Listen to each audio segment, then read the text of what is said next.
6% कही थी, उसमें बदलाव करके उन्होंने अब 8.9% कहा है माइनस, और अगले वर्ष के लिए जो उन्होंने 8.1% ग्रोथ पॉजिटिव कही थी उसमें भी 8.6% कहा है। तो अपने आप में दिखाता है कि देश के अंदर तो सुधार अर्थव्यवस्था में हो रहा है, दुनिया भर की नज़रों में भी भारतीय अर्थव्यवस्था और मजबूत होगी, इस दिशा में आंकड़े सामने आ रहे हैं। I now go to telling you about on some selected announcements made during Atmanirbhar Bharat Abhiyan, the progress, so that you know that there is a continuity with which we are coming up with the announcements. And I call them under Atmanirbhar Bharat Abhiyan 1.0 and Atmanirbhar Bharat Abhiyan 2.0. Now, under 1.0, there are 3 slides with which I explain the progress in some of the items. What are those some? Why should it be only some? Some which have a direct bearing on the poor, the farmers, and so on, are the ones I'm giving you progress on. On the others, we are well ready to give the progress, but probably I didn't want to take more of the time here. We will share it with you. So, under Atmanirbhar Abhiyan, Atmanirbhar Bharat Abhiyan 1.0, some of the announcements which were made are seeing very good progress. And the first one I take there is about the One Nation, One Ration card, in which interstate portability has been achieved in 28 states and union territories. They are all under the national portability of ration cards now, and from 1st September, they are actually effectively on in terms of giving interstate portability. And how many people does it cover? 68.6 crore beneficiaries are now opting for lifting their food grains from any of the FPS stores of their choice in any of the 28 states or union territories. Intra-state portability, that is within a state portability, is also enabled in those 28 states and union territories, and 1.5 crore monthly transactions are happening in them. This is very important, and this was one of the very progressive steps that we took towards the poor being ensured of food security. If you go to the next one, which is the PM Street Vendors Atmanirbhar Nidhi, which is the PM Swanidhi, you have 26.62 lakh loan applications which have been received, of which 13.78 lakh loans totaling 1,373 crores which have been sanctioned in 30 states and 6 union territories. So the coverage of the PM Swanidhi for the street vendors is now there in 30 states, and that is the number of people who have already got covered. And applications which are otherwise there will all be attended to at the earliest. I remember talking before you all about migrant workers and also the way in which the union government is responding to make sure that they are given some kind of a facilitation. However, the portal which was going to have been made for recording the movements of migrants from where to where and so on, the work was commenced on starting a portal. Labor Ministry together with the Finance Ministry and other concerned ministries are working together closely with the states, and the work has commenced for creating a portal on migrant workers. आत्मनिर्भर भारत अभियान के अंतर्गत सबसे पहले प्रावधान किया गया था अन्न और धन की कोई कमी ना आए, और उसी दिशा में माननीय वित्त मंत्री जी ने उस समय भी एक घोषणा की थी कि एक देश एक बाजार की तर्ज पर एक देश एक राशन कार्ड, इस दिशा में भी हम आगे बढ़ेंगे। राज्यों को कहा था कि अपने यहाँ पर लागू करें, और हमें कहते हुए प्रसन्नता हो रही है कि 28 राज्यों में और यूनियन टेरिटरीज में इसको लागू कर दिया गया है 1 सितंबर 2020 से। इसमें लगभग 68.6 करोड़ बेनिफिशरीज, यानी कि 68 करोड़ 6 लाख से ज़्यादा बेनिफिशरीज को, लाभार्थियों को इसका लाभ मिला है, जिनके पास अब ये प्रावधान होगा कि वो एक राज्य के बजाय दूसरे राज्य में भी जाएंगे तो वहाँ जाकर फेयर प्राइस शॉप से, यानी कि राशन डिपो से राशन ले सकते हैं। तो मजदूर जो प्रवासी है वो केवल अपने घर, अपने गांव में ही डिपो से राशन लेने के बजाय अब जहां पर भी काम करने जाएगा वहां पर राशन ले सकता है। ये सुविधा भी उसको दी है। और एक इंटरस्टेट पोर्टेबिलिटी की जब हम बात करते हैं, इसमें 28 राज्य और यूनियन टेरिटरीज की जब मैं बात कर रहा हूं, तो इसमें लगभग 1.5 करोड़ ट्रांजैक्शंस प्रति माह हो रही है। इससे भी पता चलता है कि किस तरह से इसको बल मिला है और आगे इसका लाभ भी मिलेगा। दूसरा, जो स्ट्रीट वेंडर्स जो अपने परिवार का पेट भरते हैं, रेडी फड़ी इस पे काम करके, ठेला लगाकर, उनके लिए भी माननीय प्रधानमंत्री जी ने निर्देश दिए थे और माननीय वित्त मंत्री जी ने घोषणा की।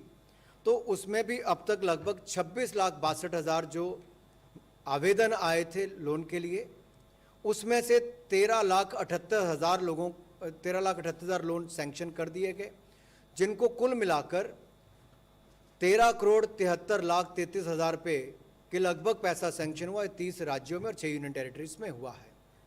और हमने केवल घोषणाएं नहीं की, इसको जमीन तक लागू करवाया। और इसके लिए जो पोर्टल की बात माननीय वित्त मंत्री जी ने कही कि जो प्रवासी मजदूर हैं उनके लिए एक वर्किंग पोर्टल भी हमने तैयार किया है, ताकि पारदर्शिता भी आए और जवाबदेही भी तय हो। इस पर भी काम शुरू हुआ है। I move to the next. Again, progress in some key items under the Atmanirbhar 1.0 announcements. At that time, we had made announcements linked to the Kisan credit cards. Credit boost has been achieved to 2.5 crore farmers through the KCC.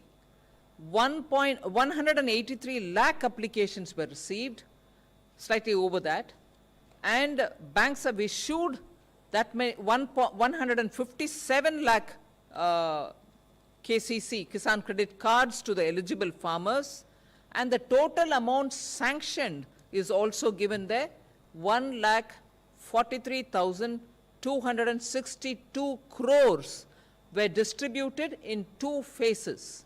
So that progress ensured that the farmers got the Kisan credit cards, and also the eligible farmers who received the Kisan credit cards received that money amount as sanctioned credit for those farmers. So farmers were covered through the Kisan credit card and through the credit through the Kisan credit card for the immediate agricultural activity-based requirements.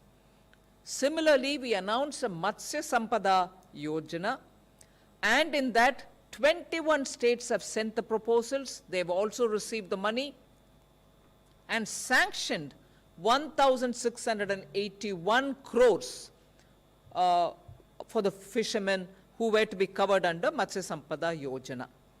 A third item which I would want to put here is also for the farmers. At that time, we were still talking about the Kharif crop and also harvest of Kharif. We were somewhere between.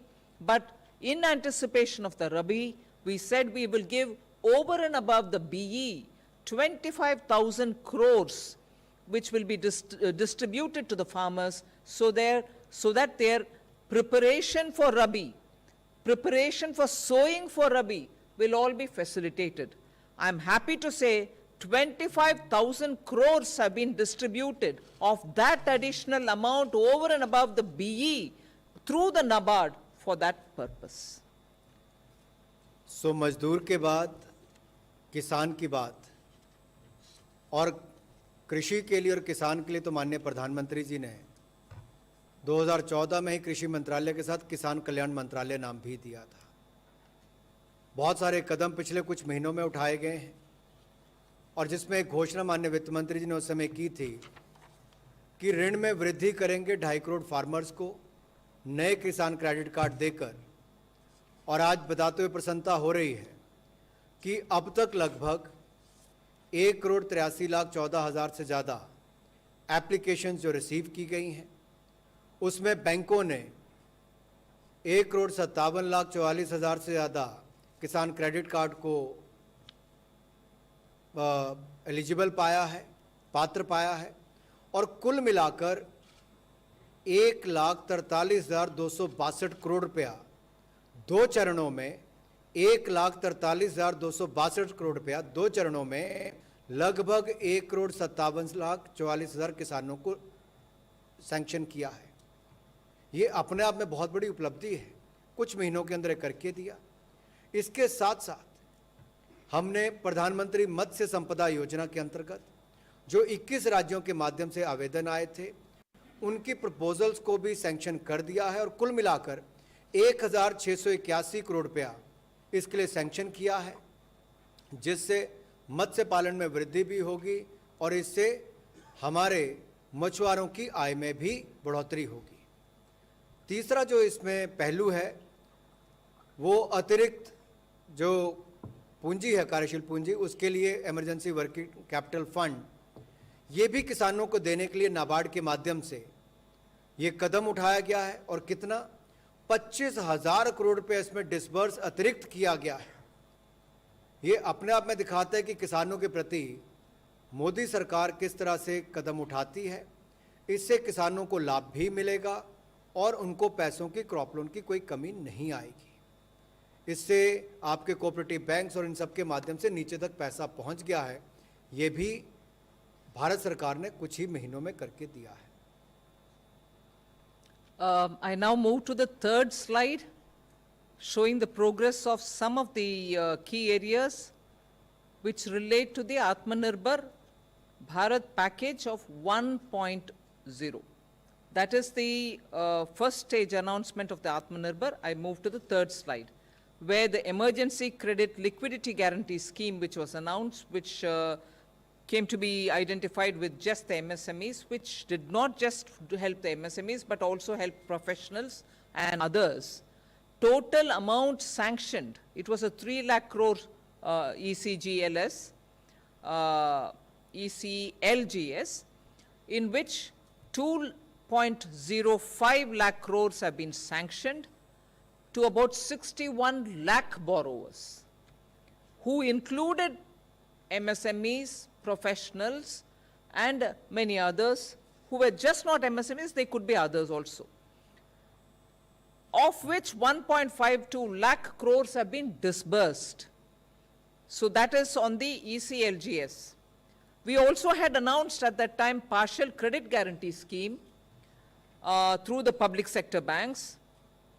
They have bought portfolios worth 26,889 crores. Again, that also infused liquidity. There was a third called special liquidity schemes, which were primarily for the NBFCs and the housing finance corporations, the smaller ones.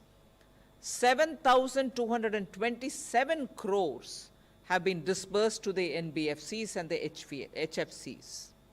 And the last item here relates to how much of liquidity has been infused into the DISCOMs. 17 states have received a sanction of 118.273 crores. Am I right in saying that? 1,18,273 crores worth of loans have been sanctioned to about 17 states, of which 11 states have received disbursed amounts. Amounts have been released to them to the extent of 31,136 crores. So this is just very quickly to give you the progress of what happened was what had been announced as Atmanirbhar Package 1, and on that some selected items for which progress is shown here, but progress is happening in each one of the announcements which were made, which will be separately given to you rather than taking more time. We are only till now talking about what was announced, what progress is being made. I'll quickly also say about Atmanirbhar 2.0, about which there'll just be one slide for you all to know if the progress is being made. Post that, I'll go for today's announcements. धन्यवाद। Emergency credit line guarantee scheme जो मध्यम सूक्ष्म लघु कुटीर उद्योग के लिए initially launch की थी और बाद में बाकियों के लिए भी, प्रोफेशनल से लेकर बाकी वर्गों के लिए उसको खोला गया। ये बताते हुए प्रसन्नता होती है कि 61 लाख लोगों ने इसका लाभ उठाया है, अकाउंट होल्डर्स ने, और जिसमें लगभग 2,05,000 करोड़ रुपया सैंक्शन किया गया है और वितरित किया गया, वो भी 1,52,000 करोड़ रुपया इसमें वितरित किया गया। ये मात्र चंद महीनों के अंदर उद्योगों को मदद करने के लिए 20% अतिरिक्त कार्यशील पूंजी देने का काम बीड़ा जो भारत सरकार ने उठाया था, उसकी रिपोर्टिंग हम आपको कर रहे हैं। 1,52,000 करोड़ रुपया अब तक इसमें वितरित किया गया है और कुल मिलाकर 2,05,000 करोड़ रुपया इसमें 61 लाख बोरो को सैंक्शन किया गया है। आगे पार्शियल क्रेडिट गारंटी स्कीम 2.0 में पब्लिक सेक्टर बैंक्स ने लगभग 26,890 करोड़ रुपए के पोर्टफोलियो लिए हैं और स्पेशल लिक्विडिटी स्कीम के अंतर्गत एनबीएफसी और हाउसिंग फाइनेंस कॉरपोरेशन कंपनीज ने 7,227 करोड़ रुपया भी वितरित किया है, जो अपने आप में आपको दिखता होगा कि हाउसिंग के क्षेत्र में किस तरह से पिछले कुछ महीनों में एक बड़ा बदलाव, एक सकारात्मक रुख देखने को मिला है। लोगों ने घर खरीदने से लेकर आगे तक भी काम करना शुरू किया है। डिस्कॉम्स को मदद करने की हमने बात की थी कि उनको धन भी मिलेगा, इसमें आगे उनको लिक्विडिटी उपलब्ध करवाई जाएगी। और ये कहते हुए हमें प्रसन्नता हो रही है कि 1,18,273 करोड़ रुपए के ऋण जो है वो 17 राज्यों को और यूनियन टेरिटरीज को हमने सैंक्शन किए हैं और इसमें से 31,136 करोड़ रुपया अभी तक इसमें वितरित कर दिया गया है, राज्यों को दे दिया गया है। कितने? 11 राज्यों और यूनियन टेरिटरीज को अब तक दे दिया गया है। ये अब तक का 3 पहलू जो बताए गए, मजदूर और गरीब पहला चरण, दूसरा किसान और मछुआरा और तीसरा व्यापारी और डिस्कॉम्स, इस तक के लिए हमने आपको बात कही है। I move to Atmanirbhar Bharat 2.0. Just one slide to show you the progress there. We had made these announcements on 12th of October, largely talking about the festival advance which was going to be given as a actual breakaway from the recommendations of the Pay Commission. We brought back the festival advance just this one time so that people get money in their hands to spend. SBI is issuing what is called the Utsav cards, through which festival advance is being given. Good progress is being made there. LTC voucher scheme was also launched for the central government, and many of these employees who are unable to travel because of the given conditions were given the option, instead of traveling, they could spend that money in buying some things, and in that also we are seeing a lot of progress. Other than that, Atmanirbhar Bharat 2.0 package also spoke about 25,000 crores in addition being provided over and above the BE for capital expenditure, primarily aiming at Ministry of Road Transport and also Ministry of Defense. That is also being well received by both the ministries, and they are taking a lot of steps forward. And the last one which I'll refer here is 11 states have been sanctioned 3,621 crores as interest-free loans towards capital expenditure. You'll remember that we had announced this. 11 states have already taken 3,621 crores. Just 1 minute here. I want to give an additional input that this 3,621 crores is not inclusive of what Bihar proposes to do, because Bihar was going through the election code of conduct and other things. They had not said. You may add another about 450 crores to that amount, which will be spent by Bihar for its own capital expenditure. Over and above this, which I think we have not mentioned here, which is only right that we have not mentioned it here, is income tax refunds, which even then I did say, and even now I'm saying, that is people's own money, taxpayers' own money. But why am I including it saying here? Refunds have gone in a big way to the people, because in time, if they get the money, the refund, it will help them. 1,32,800 crores have gone as refunds to nearly 39.7 lakh assessees. It's their money. I'm not making a claim to that. But refund, instead of sitting with us for whatever reason, which is not right, without any delay, has been given to the tax assessees in time. 1,32,800 crores. आत्मनिर्भर भारत 2.0 इसकी घोषणा 12 अक्टूबर को की गई थी, जिसमें 14वें वित्त आयोग में जो सुविधा नहीं थी कि आपको किसी त्योहारों के समय एडवांस देना है, उसमें भी एक बार के लिए छूट देकर फेस्टिवल एडवांस देने की शुरुआत की और एलटीसी वाउचर स्कीम लेकर आए थे। उसमें भी बहुत प्रगति हुई है और एसबीआई ने उत्सव कार्ड लॉन्च किया है, जिसका सरकारी कर्मचारी लाभ उठा रहे हैं। इसके अलावा पूंजीगत व्यय के लिए 25,000 करोड़ रुपया सड़क परिवहन मंत्रालय को और रक्षा मंत्रालय को दिया गया है, जिस पे भी आगे बहुत अच्छे कदम उठाए गए हैं। ये भी एक उस दिशा में काम किया गया था। इसके अलावा जो 11 राज्यों को 3,621 करोड़ रुपया बगैर ब्याज के ऋण दिया गया है, ताकि वो अपना कैपिटल एक्सपेंडिचर कर सकें, पूंजीगत व्यय कर सकें। ये 11 राज्यों को अब तक दिया जा चुका है। बिहार क्योंकि चुनाव में था, इसलिए उनका निर्णय इसके बाद आएगा, लेकिन कुल मिलाकर इसमें भी सभी राज्यों को बहुत लाभ मिलेगा और इसका लाभ भी उनको मिलेगा।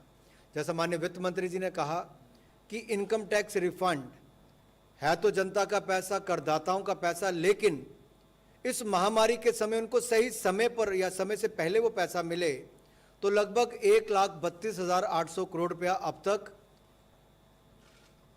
39,70,000 लोगों को ये पैसा वापस मिल चुका है। 1,32,800 करोड़ रुपया। तो ये अपने आप में एक इनकम टैक्स डिपार्टमेंट ने अपनी ओर से तेजी से काम किया है, ताकि लोगों के पास धन की कमी ना हो। I now move to today's announcements. There are 12 different things that we want to announce. You may want to refer to it as Atmanirbhar 3.0. I first start with the first announcement, which is Atmanirbhar Bharat Rozgar Yojana. I have 3 slides on it. This Prime Minister Rozgar Protsahan Yojana is something which all of you all already know. It exists. It was implemented up to 31/3/2019. It had covered all sectors beginning textiles, and then it was expected to run 3 years. It is running for 3 years. So even if somebody joined the scheme on 31/3/2019, they would be covered under that existing scheme for another, from then 3 years. It is still active. Up to today, there's about 8,300 crores which have been disbursed to the beneficiaries, and there are about 1,52,899 establishments which are covering that many number of 1,21,69,000 odd beneficiaries under the PM Rozgar Protsahan Yojana, which is an existing Yojana. The new scheme, which we are now calling as Atmanirbhar Bharat Rozgar Yojana, is being launched so that we incentivize creation of new employment opportunities so that the recovery phase benefits from it. What does this mean? It means that every EPFO registered establishment, those registered establishment, if they take new employees who never were covered by EPFO earlier, if they take them on, or if they bring in employees who had lost their jobs between 1st March 2020 and 30th September 2020, even they will be counted as new employees, although they may have an EPFO number earlier. Both will benefit from this. I'll go back to saying, go to the next slide, but not now. Next slide. If I do, when I move over to that, I'll explain as to what kind of benefit will be given. But EPFO registered organizations, if they bring in new employees, new employee being those who didn't have an EPFO number earlier, or new employee being those who lost the job between 1st March and 30th September of this year, will all be counted as new employee who join or who get recruited by EPFO registered organization they will get some benefits. The benefits I'll explain in a minute, but this is the new scheme which we are launching now. And this will be effective from 1st October 2020. So EPFO registered organizations which recruit new employees from 1st October will be covered. They will be covered for the next 2 years. The earlier scheme covered for 3 years. Now it will cover for 2 years. आज की घोषणाओं में लगभग 12 ऐसी घोषणाएं की जाएंगी और इसमें सबसे पहले तो आत्मनिर्भर भारत रोजगार योजना, इस पर मैं कुछ प्रकाश डालना चाहूँगा। अगर आप देखें प्रधानमंत्री रोजगार प्रोत्साहन योजना में जो 31 मार्च 2019 तक लागू की गई थी और इसमें प्रयास ये था कि लोगों को संगठित क्षेत्र में लेकर आएं और नया रोजगार भी इससे उत्पन्न हो। इसमें कुल मिलाकर अब तक 8,300 करोड़ रुपए के बेनिफिट लगभग 1,52,899 संस्थाओं को मिले और जिसमें कुल मिलाकर 1,21,69,960 बेनिफिशरीज यानी कि लाभार्थी उसके अंतर्गत आए। सो प्रधानमंत्री रोजगार प्रोत्साहन योजना के अंतर्गत 1,21,69,960 लाभार्थियों को लाभ मिला है, जो 1,52,899 संस्थाओं में काम करते थे और इनको कुल मिलाकर 8,300 करोड़ रुपए के लाभ मिले हैं। अब नई स्कीम जो है वो आत्मनिर्भर भारत रोजगार योजना लॉन्च की गई है। इसमें भी संगठित क्षेत्र में रोजगार देने के लिए उसमें बल दिया जाएगा और लोग ज़्यादा से ज़्यादा कर्मचारी भविष्य निधि के साथ जुड़ें और नए रोजगार उत्पन्न हो सकें, उस दिशा में ये कदम उठाए गए हैं ताकि कोविड-19 से जो वापसी हम कर रहे हैं लॉकडाउन से लॉकिंग के फेज़ में और इकोनॉमिक रिकवरी के साथ साथ और जॉब क्रिएशन हो और रोजगार मिल सकें, उस दिशा में स्कीम को लॉन्च किया गया है। इसमें किसको लाभ मिलेगा? इसमें उन लोगों को लाभ मिलेगा जो या तो पहले ईपीएफओ में रजिस्टर्ड नहीं थे, कर्मचारी भविष्य निधि में रजिस्टर्ड नहीं थे। अगर वो रजिस्टर्ड होते हैं नई संस्थाओं में, 15,000 से कम उनकी अगर तनख्वाह होती है प्रतिमाह तो वो इसके अंतर्गत लिए जाएंगे, या जिन्होंने 1 मार्च से लेकर 30 सितंबर के बीच में नौकरी जिनकी चली गई होगी और 1 अक्टूबर के बाद उनको वापस रोजगार मिला होगा और ईपीएफओ में उनकी रजिस्ट्रेशन हुई है, तो उनको ही लाभ मिलेगा।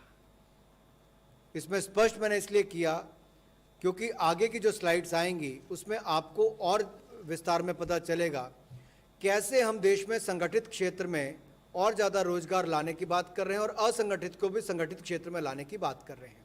इससे कर्मचारी और रोजगार देने वाले दोनों को ही बल मिलने वाला है। So on this, just a bit of clarity, we go over to the second slide on this first announcement. These are establishments which are registered under the EPFO. They add new employees, and the employees will have to be at least 2 minimum if the reference base for the establishment is 50 employees or less, and minimum 5 employees, 5 new employees if the reference base for those establishment is more than 50 employees. Now, these will have to happen between 1st October 2020 and it will be operational only till 30th June 2021, meaning these establishments, if they recruit people from 1st October 2020 until 30th June 2021, they will be covered under the scheme.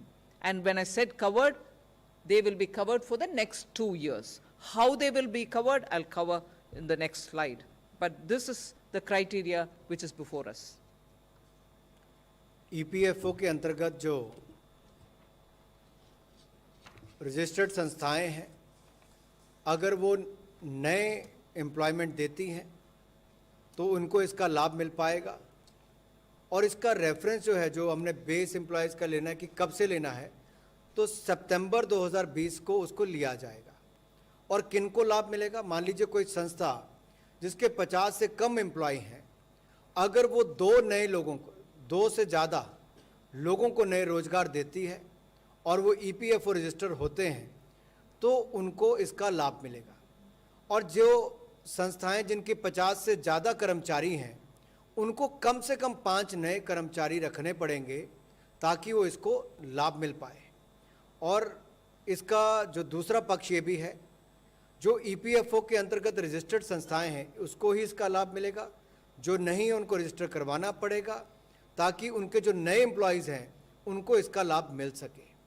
और ये योजना जो है ये 30 जून 2021 तक ये रहेगी ताकि उससे पहले लोग इसका लाभ उठा सकें। So we now move to talking about what exactly is the benefit which they are going to get. Central government will give the subsidy for 2 years in respect of the new eligible employees who are engaged on or after 1/10/2020 till, as I said, June of 2021, for those establishments which have up to 1,000 employees or less. Employees' contribution of 12% of the wages and employers' contribution of 12% of the wages, totaling 24% of the wages, will be borne by the central government. Now, when we are talking of employees, here we are talking of employees who have 15,000 or less as wages, not for all employees. Similarly, for those establishments which have more than 1,000 employees, only the employees' EPF contribution, which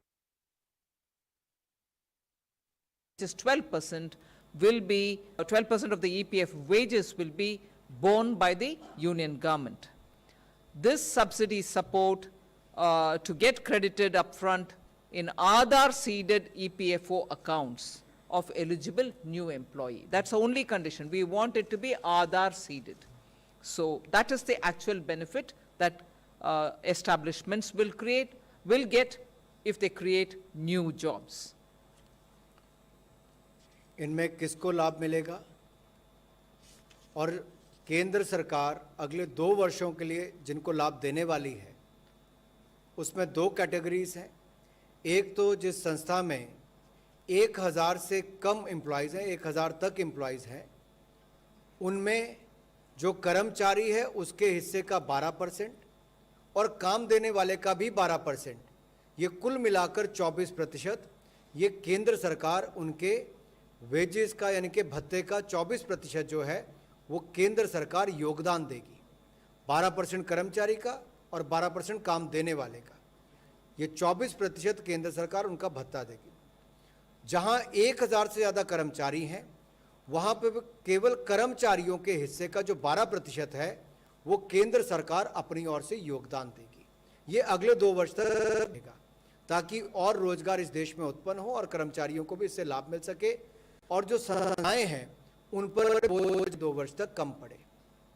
दूसरा, इसमें पात्र बनने के लिए आपको केवल आधार के साथ ईपीएफओ अकाउंट खुलवाना पड़ेगा। इतना ही आपको करना है जिससे पारदर्शिता भी आएगी और सही व्यक्ति के खाते में पैसा भी जाएगा। The one factoid which I like to give about this is that those companies or establishments which are employing up to 1,000 people, 1,000 or less, probably will be 95% or slightly over 95% of all establishments which will get covered under this. And also, a rough estimate, subject to correction, a rough estimate is 65% of all those who are in the formal sector will be covered by this fact that this 12% and 12% will be borne by the government of India. 65% of all employees will get. जैसा माननीय वित्त मंत्री जी ने कहा, लगभग 95% संस्थाएं इसमें cover हो जाएंगी, लगभग सभी संगठित क्षेत्र के लोग इसमें लाभ उठा पाएंगे। और 65% की जो आंकड़ा अभी कहा है वो अपने आप में दिखाता है, दोनों ही आंकड़े बहुत बड़े हैं, किस तरह से देश के करोड़ों मजदूरों को इसमें लाभ मिलने वाला है, कर्मचारियों को लाभ मिलने वाला है। We go over to the second announcement. the emergency credit line guarantee scheme, which was announced in the Atmanirbhar 1.0, gets extended till 31st March 2021. You probably also were informed that from October, it was extended till 30th November. Devashish is here, he can correct me. From October to, it was extended by 1 month to reach 30th November as the deadline for the EC LGS scheme. But now we are extending it up to 31st March 2021. The details of the scheme is very well known to you, but I'll repeat, it is fully guaranteed loan, it is collateral-free loan, and it gives additional credit of 20% of your outstanding loans. And outstanding loans will be decided based on your balance as of 29th February 2020. And outstanding credit limit was about 50 crores. So all this taken on board, we also then extended it for annual turnover up to 250 crores. Earlier we covered only 50 crores, then we moved over to 250. Earlier we covered only MSMEs. Then during the tenure of it, we extended it to even business enterprises and also for individual professionals. Mudra loans, all of them got covered. We kept expanding the scope of the ECGLS. I'm happy to report that as of 12th November, today, 2.05 lakh crores have been sanctioned to 61 lakh borrowers, and of which 1.52 lakh crores have already been disbursed into the accounts of those borrowers. So that is where this is, the first announcement is that this gets extended till 31st March 2021.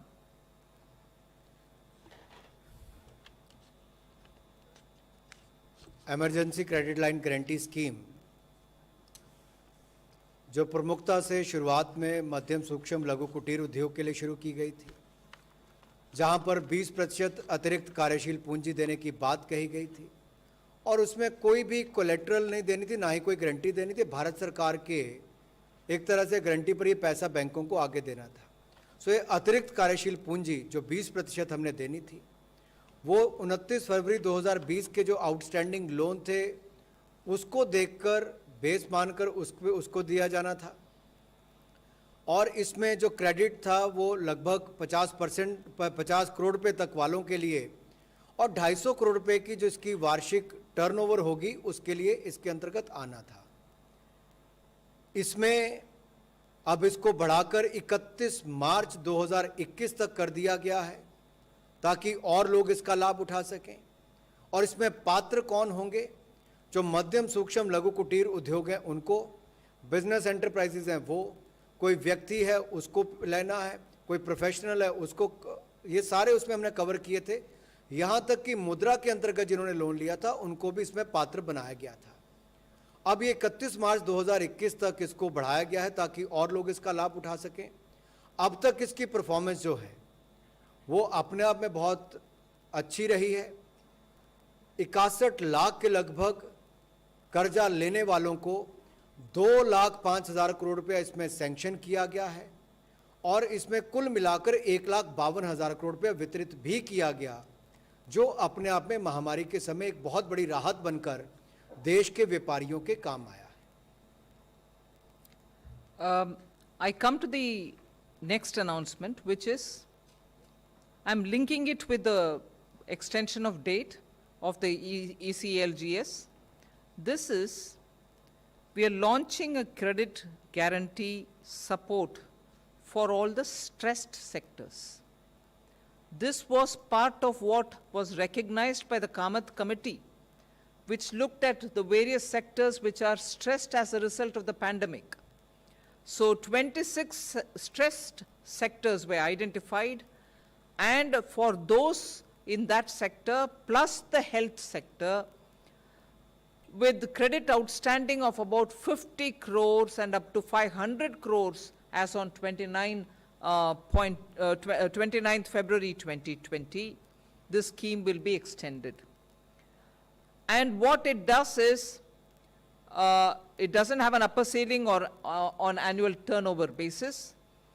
Entities up to 30 days past due, which is estimate 0, as on 29/2/2020, will get an additional credit of 20% of outstanding as of that date. So this one, unlike the earlier, which got extended now, which will be current and which will run, even as it goes on, we are bringing this one as an additional scheme, wherein the tenor of the additional credit which is being given will be 5 years, which means 1 year of moratorium and 4 years of repayment and servicing.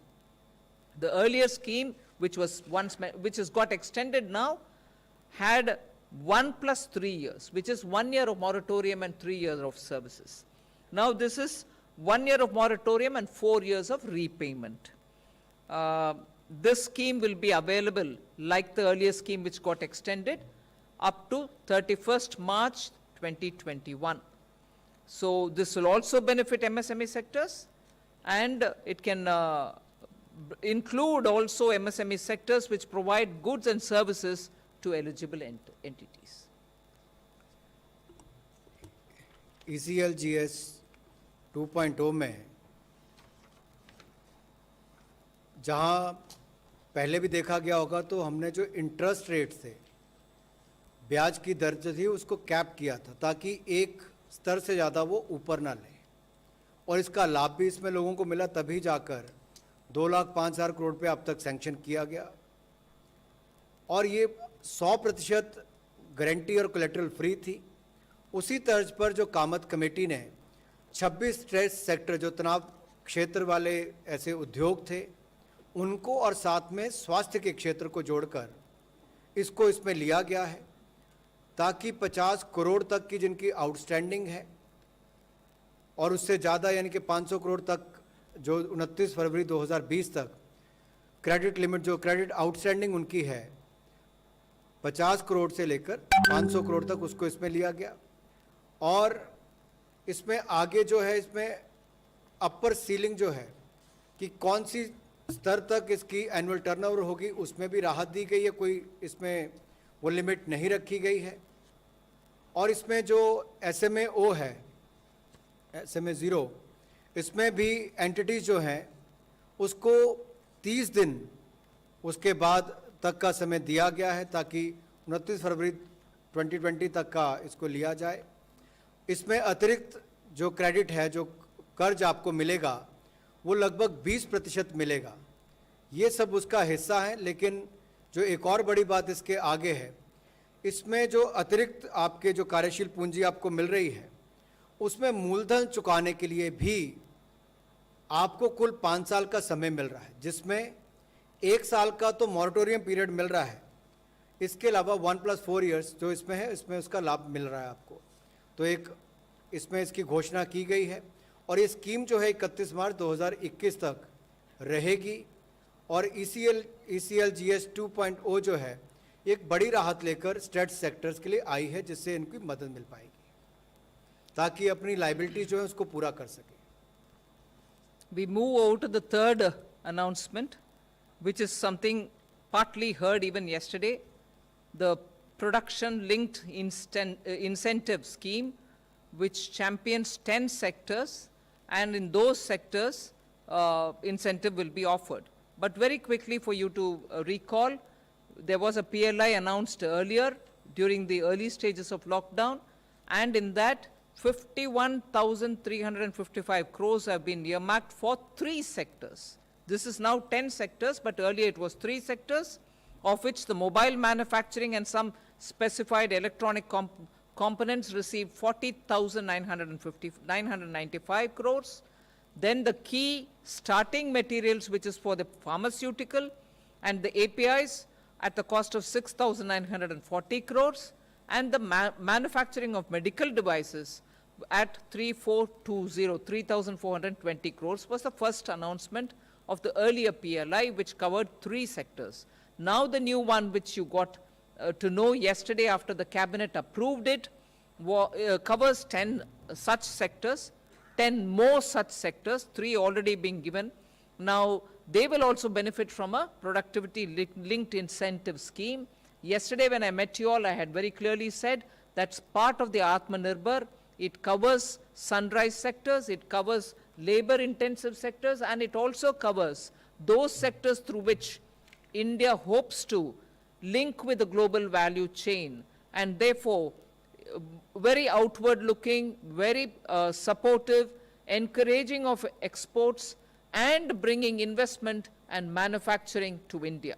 So 10 new sectors are being added. This will, I hope, get a big boost for the Indian economy, and domestic employment also will increase because of that. ये अगली घोषणा जो है वो आत्मनिर्भर भारत बनाने के लिए और विशेष तौर पर मैन्युफैक्चरिंग को बल देने के लिए प्रोडक्शन लिंक इंसेंटिव स्कीम के लिए है, जिसमें 10 चैंपियन सेक्टर को चुना गया है और इसमें लगभग 1,46,000 करोड़ रुपए का लाभ मिलेगा, इंसेंटिव दिए जाएंगे। भारत सरकार ने इससे पहले 3 क्षेत्रों में प्रोडक्शन लिंक इंसेंटिव स्कीम को लॉन्च किया था, जिसमें कुल मिलाकर 51,355 करोड़ रुपया खर्च आएगा।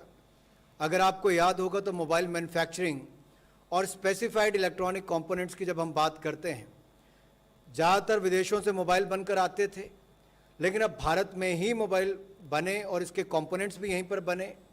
इसके लिए 40,995 करोड़ रुपए का उसमें प्रावधान, और जो दवाइयाँ हैं जिसकी पूर्ति पूरी दुनिया भर के लिए भारत ने कोविड के समय भी कुछ क्षेत्रों में करने का काम किया, कुछ ऐसे क्षेत्र जहाँ पर भारत ने बहुत अच्छा कदम उठाए हैं, वहाँ पर रॉ मटेरियल जो है वो अभी भी बाहर से आता था, तो रॉ मटेरियल भी हिंदुस्तान में ही बने। उसके लिए जो क्रिटिकल हमारे कुछ ऐसे सेक्टर्स हैं जहाँ पर की स्टार्टिंग मटेरियल्स हैं, जिसको हम एपीआई एक्टिव फार्मास्यूटिकल इंग्रेडिएंट्स कहते हैं, उसके लिए विशेष तौर पर 6,940 करोड़ रुपए की योजना लेकर आए हैं, ताकि दवाई तो बनाए ही, लेकिन दवाई बनाने के लिए भी जो आपको रॉ मटेरियल चाहिए वो भी भारत में ही बने, उसके लिए इसमें बल मिलेगा। इसके अलावा कोविड के समय भी हमने देखा कि जांच करने के लिए लेबॉर्ट्रीज हों, टेस्टिंग किट्स हो, बाकी सब, इसकी बहुत बड़ी मात्रा में रिक्वायरमेंट रहती है। ये या वैसे भी स्वास्थ्य के क्षेत्र में मेडिकल डिवाइसेस और डायग्नोस्टिक, इसके लिए भी आपके मैन्युफैक्चरिंग सेंटर्स यहाँ पर बने, उसके लिए 3,420 करोड़ रुपए का प्रावधान इसके अंतर्गत किया गया है। 10 कुल मिलाकर चैंपियन सेक्टर्स चुने गए हैं, जिसको हम अगली स्लाइड्स में बताएंगे, ताकि उनको प्रोडक्शन लिंक इंसेंटिव स्कीम में जोड़ा जाए। भारत इस प्रतिस्पर्धा में दुनिया भर में आगे बढ़ सके, हमारी कंपनी जो हैं वो उच्च क्वालिटी के प्रोडक्ट्स को बना भी सकें और कम कीमत पर भी बना सकें, इसलिए हम अपनी कंपनीज को उस काबिल बनाने के लिए इसके साथ जोड़ रहे हैं। इससे हमारी अर्थव्यवस्था को भी बल मिलेगा और स्थानीय जो डोमेस्टिक मैन्युफैक्चरिंग है और एम्प्लॉयमेंट जो है, इन दोनों को ही इसमें बल मिलेगा और रोजगार भी उत्पन्न होंगे। The next slide will show you those 10 sectors, which I think even yesterday was shared with you. It totals to 1,45,980 crores, which will be the earmarked amount for the next 5 years, Somnathan, for next 5 years. And you can see the spread of the sectors which we are talking about. I don't need to go into greater details on it, but the figures are there before you, and it will also be shared with you. We go to the fourth announcement, which pertains to PM Awas Yojana Urban, where a lot of measures have been taken in the past several months for the revival of housing and real estate sector. And these measures have all contributed to a good recovery. Today, many of you all have covered in your own respective newspapers and the media which you talk about, in which you're talking about how the real estate is seeing a good lot of movement. And I'm glad to say that different schemes which were launched are receiving good traction. There was this, since the early part of this year, there was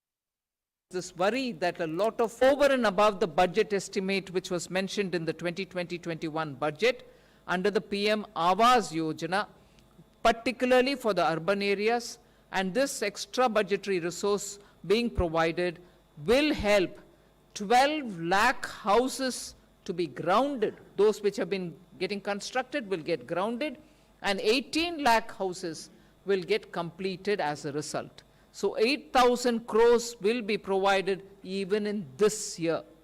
8,000 crore, this is over and above the 8,000 crores which was mentioned in the BE, which is 8,000 crores. We are now giving 18,000 crores in order that 12 lakh houses can be grounded and 18 lakh houses can be completed. What we expect out of it is additional jobs to the extent of 78 lakhs will be created. 25 lakh metric tons of steel will now be bought and sold, and 131 lakh metric tons of cement will be bought and sold. Now, therefore, these are core sector which will be improving on their production and sale, which obviously will have a great multiplier effect on the economy.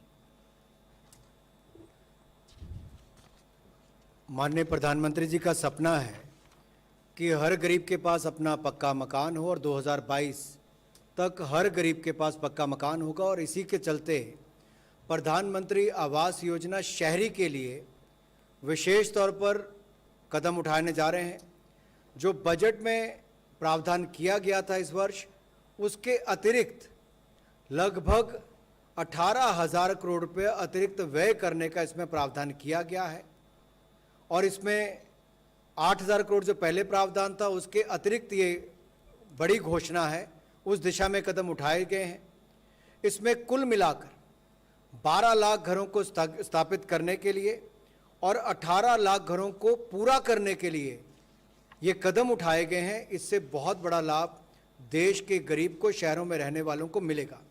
इसमें कुल मिलाकर 78 लाख से ज़्यादा रोजगार के अवसर पैदा होंगे, 25 लाख मीट्रिक टन स्टील और 131 लाख मीट्रिक टन सीमेंट का उपयोग होगा, और साथ में और जुड़ी हुई वस्तुओं को भी देखा जाए तो कुल मिलाकर बाजार में एक डिमांड क्रिएट होगी। ये कदम है उस दिशा में जहां पर गरीब को बल मिल सके और पक्का मकान मिल सके। इससे पहले भी हमने जो कदम उठाए वो हाउसिंग के क्षेत्र में बहुत बड़े कदम थे, जैसे स्वामी, इसके अंतर्गत 135 प्रोजेक्ट को पूरा करने के लिए 13,200 करोड़ रुपए का प्रावधान किया गया। इसमें क्या होगा, 87,000 ऐसे घर जो और फ्लैट रुके हुए थे बनने के लिए वो पूरे हो जाएंगे, गरीब को मकान मिल जाएगा, और जो घर बनाने वाली कंपनियां थी जो रुकी हुई थी उनको पैसा मिलकर वो भी पूरा करके लोगों को उनके घर दे पाएंगे। इससे इंडस्ट्री को भी लाभ मिलता है, कंजम्पशन बढ़ती है, और वहीं पर दूसरी ओर घरों को भी पूरा करने के लाभ मिल पा रहे हैं। तो कुल मिलाकर 18,000 करोड़ रुपए का अतिरिक्त व्यय प्रधानमंत्री आवास योजना शहरी में किया जाएगा, इसका प्रावधान किया गया है। We move to the fifth announcement of today.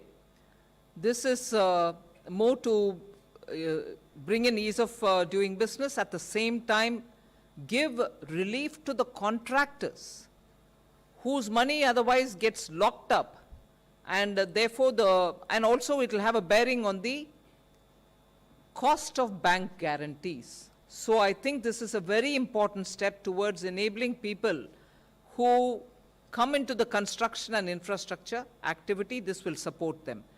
Performance security on contracts will now be reduced to 3% instead of 5 to 10%.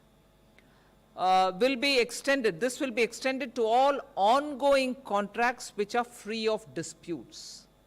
This will also be extended to the public sector enterprises. States also will be encouraged to come into this scheme. Therefore, bid security declaration will be sufficient, and that will replace the existing EMD.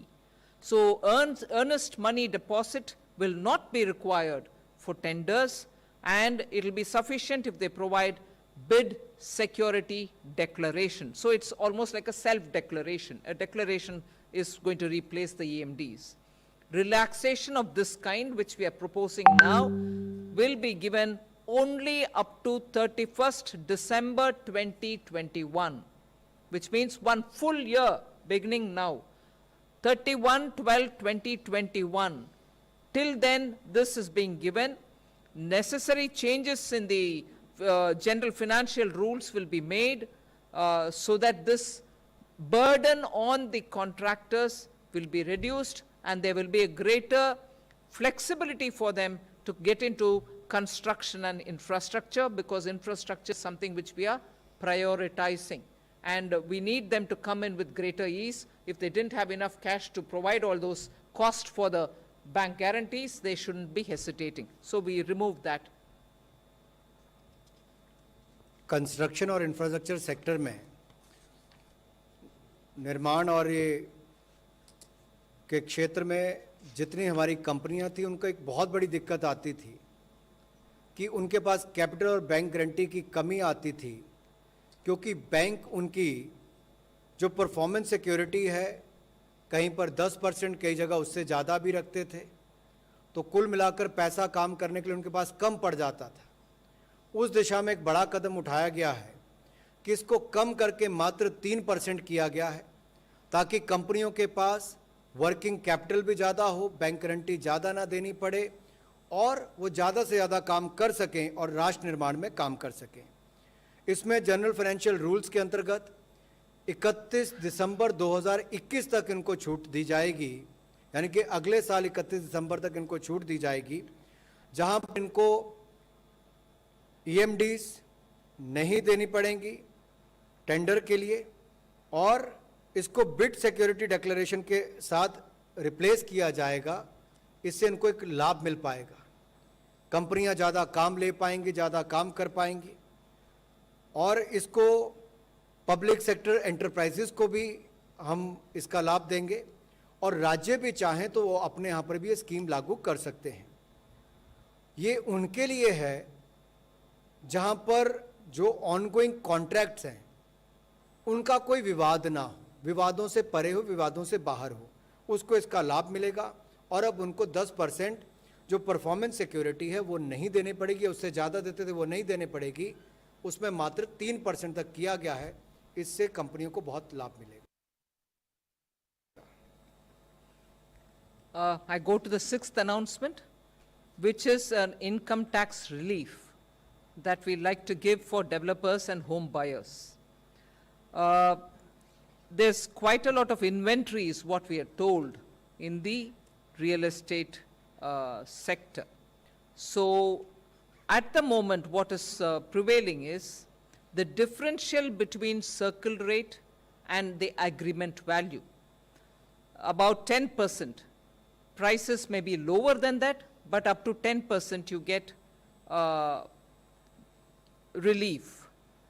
Now what we've decided is to increase the differential from 10% to 20% from the period, for the period from the date of this announcement to 30th June 2021 for only primary sales. So the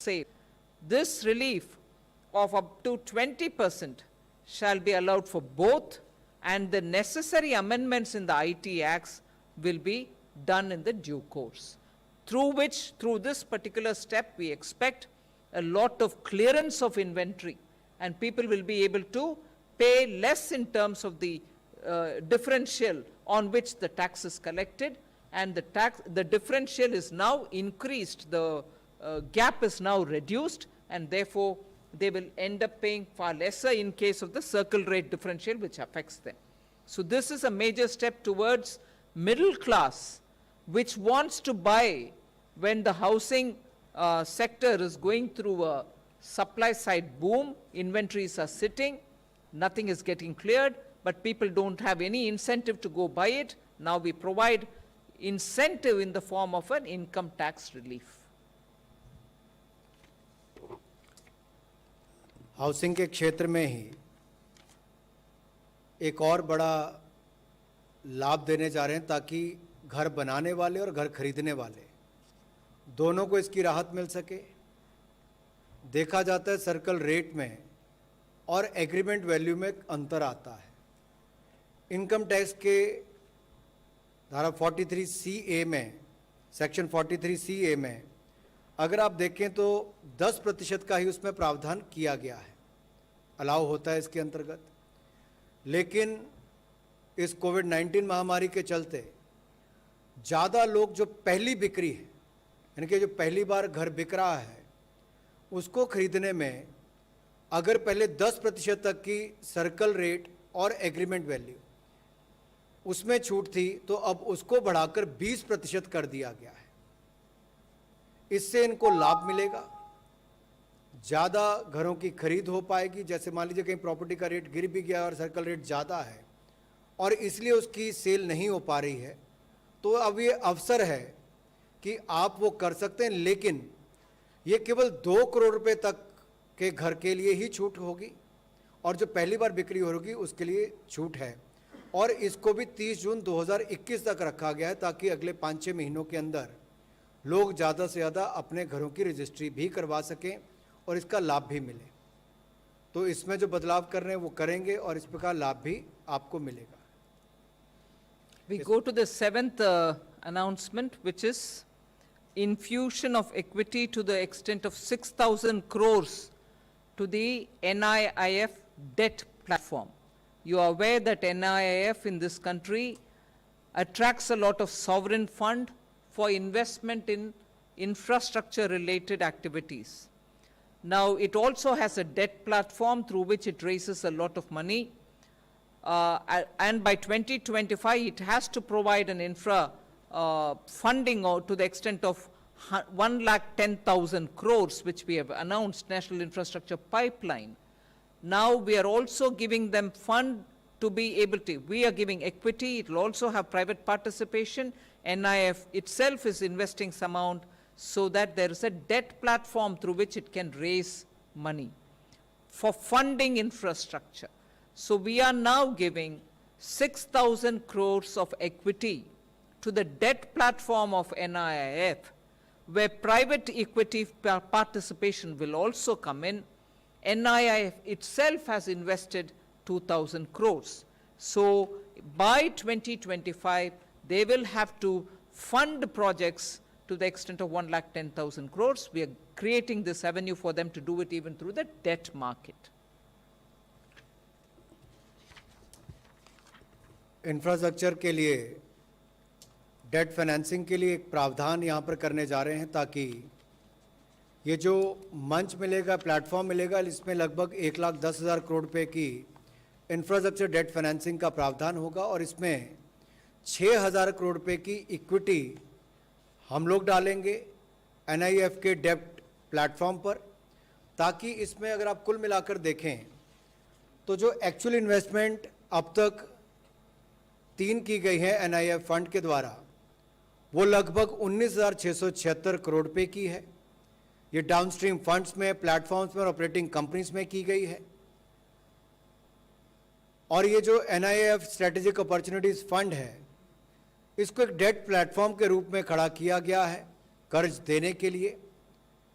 NBFC infrastructure date fund और NBFC infrastructure finance company को बनाकर इसमें कुल loan book अगर आप देखेंगे तो 8,000 करोड़ की है और जो डील पाइपलाइन है वो लगभग 10,000 करोड़। और इसमें भी जो असीम इंफ्रास्ट्रक्चर फाइनेंस लिमिटेड AIFL की जो AA रेटिंग वाला फंड और IFL जो हमारा इंफ्रास्ट्रक्चर फाइनेंस लिमिटेड ये AAA रेटिंग, ये कुल मिलाकर 95,000 करोड़ रुपए का कर्ज मार्केट से उठाएंगे, बॉन्ड्स के माध्यम से उठाएंगे और 2025 तक ये प्रोजेक्ट फाइनेंसिंग करेंगे लगभग 1,10,000 करोड़ रुपए की। एनआईएफ ने इसमें अभी तक लगभग 2000 करोड़ रुपए की इक्विटी डाली है।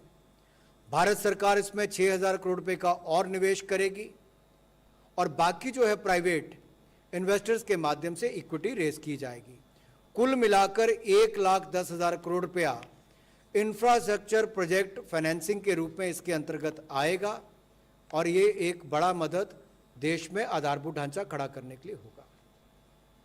We move to the 8th announcement today, and that is providing 65,000 crores for fertilizer in the form of subsidy for the farmers. 65,000 crores subsidy for fertilizers which will benefit farmers. Now, what is important to notice here is from somewhere near 500 lakh metric tons, which was fertilizer consumption in this country between 2016-17, we expect in 2020-2021, it will increase to the extent of 673 lakh metric tons. So farmers are reaping the benefit of a favorable monsoon. The sown area, so the growing area of crops has extended, increased manifold. As a result, farmers are to be ensured adequate supply of fertilizers, and this increased supply of fertilizers we assess will benefit 140 million farmers, and therefore 65,000 crores is being given to ensure that the forthcoming Kharif will not suffer for want of fertilizer. Farmers should be ensured that they have done a splendid work during Kharif. Now forthcoming Rabi and after that the Kharif after that should be somewhere farmers should be ensured adequate supply of fertilizer is given. 65,000 crores for it. जहां एक और किसानों के लिए बहुत सारी योजनाएं PM किसान से लेकर बाकी नाबार्ड के माध्यम से फंडिंग करके पैसे की कमी किसान के लिए नहीं रखी, वहीं दूसरी ओर अन्नदाता के लिए अगर खेत में सबसे बड़ी आवश्यकता किसी चीज़ की पानी के अलावा पड़ती तो फर्टिलाइज़र की पड़ती है। और जब खेती का क्षेत्र बढ़ जाए, क्षेत्रफल बढ़ जाए बुआई के समय, तो देखने को आया है कि कुल मिलाकर फर्टिलाइज़र की खपत जो है खाद की वो लगभग 17.8% बढ़ी है 2019-20 के मुकाबले, जो लगभग 571 लाख मीट्रिक टन थी। और एक बड़ा कारण क्या है कि बारिश भी अच्छी हुई, मानसून अच्छा रहा, क्षेत्रफल बढ़ा जहां पर बुआई की गई, और कुल मिलाकर 2016-17 में जो फर्टिलाइज़र की कंजम्पशन थी, जो खपत थी फर्टिलाइज़र की, वो 499 लाख मीट्रिक टन से बढ़कर 2020-21 में 673 लाख मीट्रिक टन हो जाएगी। इसके लिए सप्लाई भी ज़्यादा करनी पड़ेगी फर्टिलाइज़र की, इससे उत्पादन भी बढ़ेगा कृषि का। और क्योंकि ये देश में सब्सिडाइज रेट पर सब्सिडी दी जाती है इसके ऊपर, ताकि किसान के ऊपर बोझ ना पड़े, ये जो 14 करोड़ किसान हमारे देश के हैं, इनको सब्सिडी देकर फर्टिलाइज़र दिया जाता है। जब इनका क्षेत्रफल बढ़ेगा, खपत भी फर्टिलाइज़र की बढ़ेगी, तो इसके लिए माननीय वित्त मंत्री जी ने 65,000 करोड़ रुपए का अतिरिक्त प्रावधान किया है, ताकि फर्टिलाइज़र की कमी कहीं ना आए, खाद की कमी कहीं ना आए, और आने वाले सीजन के लिए उसको बल दिया जा सके। I move to the 9th announcement. We spoke about formal employment. Now we are also talking about informal. You may recall that during the Garib Kalyan Rozgar Yojana, during the lockdown that we announced, 116 districts were brought together where the migrant laborers had gone back. 25,000 was the minimum number of migrant laborers who had reached those districts, for whom money was spent, and 37,543 crores have been spent till date on that. That scheme ended as of October 31st, if you remember correct. That was only for a limited number of days. We have spent that kind of money in those 116 districts. Now, this Garib Kalyan Rozgar Yojana had brought together the Mahatma Gandhi National Rural Employment Guarantee Scheme and also the Pradhan Mantri Gram Sadak Yojana. Both of them were also brought together so that rural employment can be encouraged. You remember that in the budget, we had announced something like 61,000 crores for Manrega. We also gave a 40,000 crore in addition during the Atmanirbhar Bharat 1.0 announcement. So with that announcement of 40,000 crore, Manrega had crossed 1 lakh crore outlay. Now what we are saying is also to underline the fact that out of that 1 lakh crore, 61,000 during the B, 40,000 during Atmanirbhar Bharat Abhiyan 1.0, both put together over 1 lakh. Of that, 73,504 crores have already been spent and 251 crore person days of employment were generated. 251 crore person days of employment was generated, and this is in the informal sector. Obviously, people getting covered there are informal workers. Now we announce, this 9th announcement is for another additional outlay of 10,000 crore. This will be part of the PM Garib Kalyan Rozgar Yojana. It can be used for Manrega, it can be used for Gram Sadak Yojana to ensure that the rural informal sector doesn't suffer for opportunities. So this money goes there. This will accelerate the rural economy.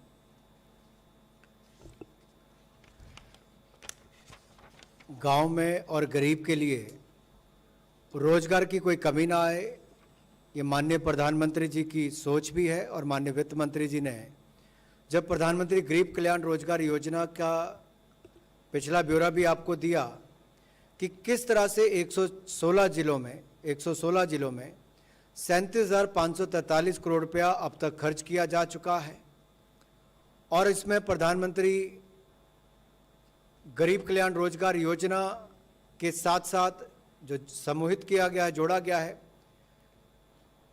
MNREGA को प्रधानमंत्री ग्रामीण सड़क योजना के अंतर्गत जो बाकी काम हुए, कुल मिलाकर अगर देखा जाए तो पिछले कुछ वर्षों में हमने मनरेगा योजना में, एमजी नरेगा में पारदर्शिता भी लाए, जियो टैगिंग भी की, आधार कार्ड के साथ जोड़कर बैंक खाते खोलकर सीधा उनके खातों में पैसा डालने का काम भी किया। इतनी पारदर्शिता लाए कि अब जो पैसा केंद्र सरकार का जाता है वो गरीब के खाते में जाता है। साथ साथ में बजट में वृद्धि भी माननीय वित्त मंत्री जी ने की। पिछले वर्ष अगर 61,000 करोड़ तक खर्च किया, इस साल प्रावधान 61,500 करोड़ का किया था, तो पिछली घोषणा में माननीय वित्त मंत्री जी ने 40,000 करोड़ रुपए का अतिरिक्त प्रावधान किया कि इस साल 1,01,000 करोड़ रुपया मनरेगा पर खर्च होगा। अगर हम आज देखें कुछ महीनों के बाद, अब तक कुल मिलाकर 73,504 करोड़ रुपया मनरेगा पर खर्च किया जा चुका है। 251 करोड़ कार्य दिवस पर्सन डेज इसमें रोजगार उत्पन्न किया गया, जिसमें लोगों को लाभ मिला है, और इस महामारी के समय एक बहुत बड़ी राहत के रूप में आया है। ग्रामीण क्षेत्रों में 73,504 करोड़ रुपया खर्च हुआ, और अब इसको बढ़ाकर इस वर्ष के लिए जहां पहले 1,01,000 करोड़ किया था, अब 1,11,000 करोड़ किया गया, ताकि 10,000 करोड़ रुपया अतिरिक्त साथ में पीएम गरीब कल्याण रोजगार योजना में भी साथ में जोड़ा गया। I go to the 10th, just two more after that, 12 announcements. So 10th one, we will boost exports, and this is done through the additional 3,000 crores which we want to give the Exim Bank for promoting exports which happen through the lines of credit. What are these lines of credit? These are normally used by countries to which India extends this facility under the IDEA scheme, which is normally monitored through the Ministry of External Affairs. Now, when exports are mandated through it, most of the recipient countries, when they build something or when they use this money for various activities that they do, they could be getting Indian products, whether they are projects for railways being done somewhere, power projects being built somewhere, India helps them by providing goods from India. So railway projects, power, transmission lines, roads, or anything to do with transport, auto components, even sugar projects, all of them are supported. There are about 811 export contracts which are undergoing through the IDS scheme, and 10.5 billion US dollars are provided through the line of credit. Now, in order to facilitate Exim Bank undertake these line of credit activities and for promoting projects export, which happens, many of the Indian companies go and complete these projects there. They undertake a railway project or a power project. Many Indian companies go to do that, for which products from India are exported for those. Exim Bank facilitates this. So Exim Bank gets 3,000 crores just for this activity under LOC, line of credit.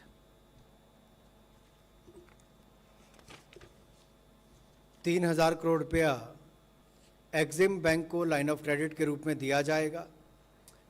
ये देने की आवश्यकता क्यों? क्योंकि अभी तक 811 export contract जो हैं वो चल रहे हैं, लगभग 80,000 करोड़ रुपए के, जो लाइन ऑफ क्रेडिट के अंतर्गत इनको फाइनेंस किया गया है। और ये बिजली के क्षेत्र हो, ट्रांसमिशन लाइन्स हो, रेलवे हो, सड़कें हो, परिवहन का क्षेत्र हो, ऑटोमोबाइल ऑटो कंपोनेंट्स हो, या चीनी से जुड़े हुए प्रोजेक्ट भी हो, शुगर के भी हों, इस तरह के क्षेत्रों में इसको किया गया है।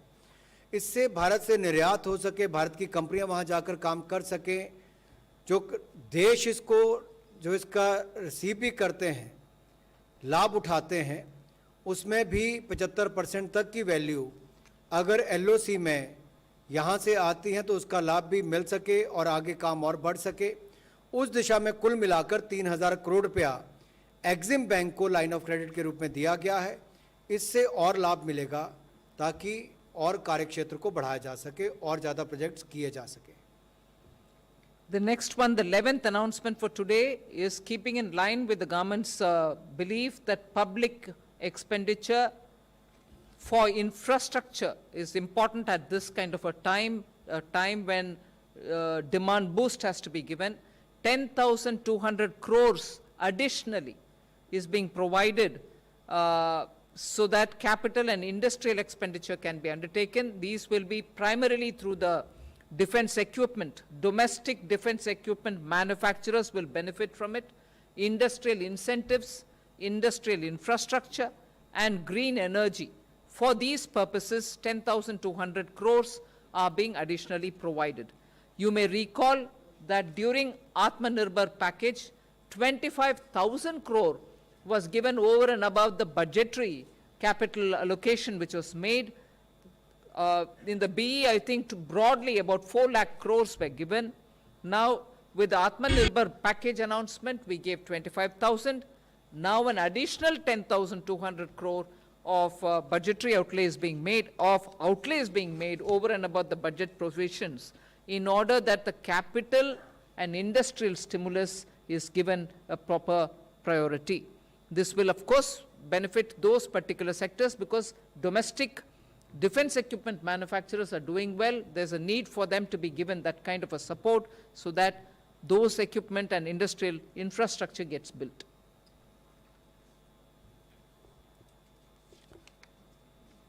इंडस्ट्रीज़ को प्रोत्साहन देने के लिए,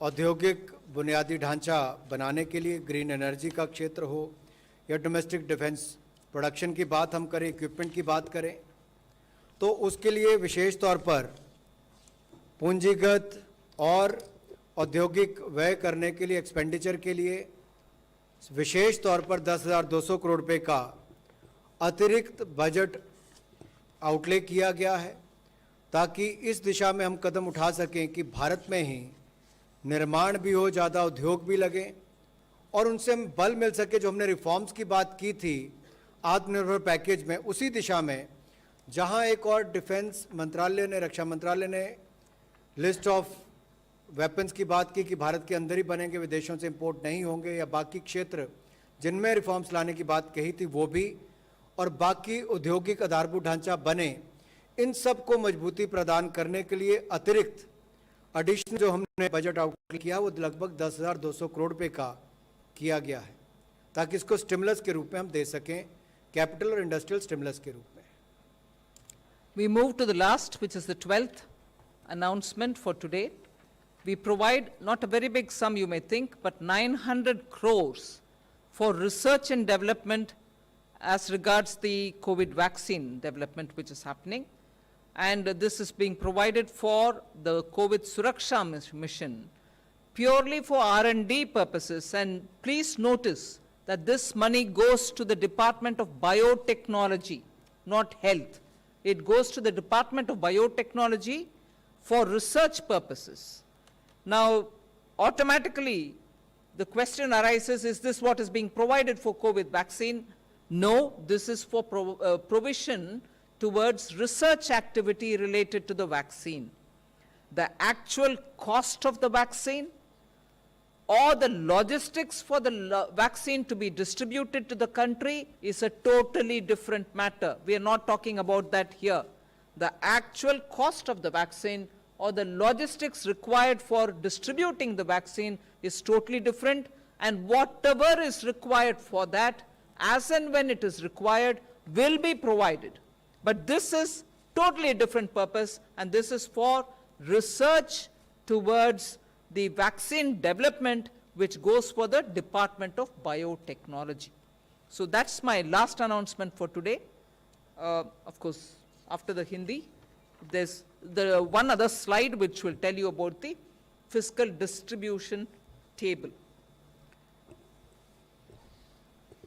इंडियन कोविड वैक्सीन के लिए, उसके शोध के लिए, उसके विकास के लिए कोविड सुरक्षा मिशन के अंतर्गत डिपार्टमेंट ऑफ बायोटेक्नोलॉजी को 900 करोड़ रुपए का प्रावधान किया जाएगा।